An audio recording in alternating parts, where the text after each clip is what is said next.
तो गाइस देख सकते हैं हम लोग जो है यहाँ रुक कर के देखिए, हमारे पार्टनर को थोड़ा भूख लग गया, चूरा निकाल रहे हैं और खा रहे हैं।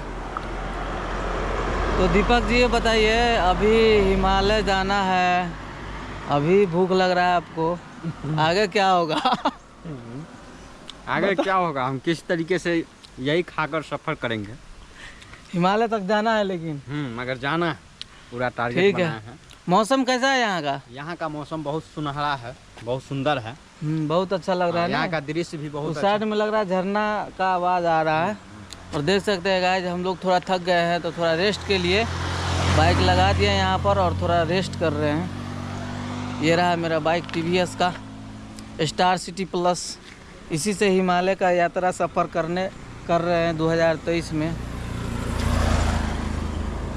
तो ओके गाइस, फिर आगे देखते हैं। और दीपक जी को भूख लग गए हैं तो ये अपना चूरा खा रहे हैं। तो दीपक जी चलिए स्टार्ट कीजिए गाड़ी, आगे खाइएगा क्या? चलिए, अभी आप बहुत दूर निकलना है नहीं? चलिए ठीक है।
पकड़ ले रही है गिरा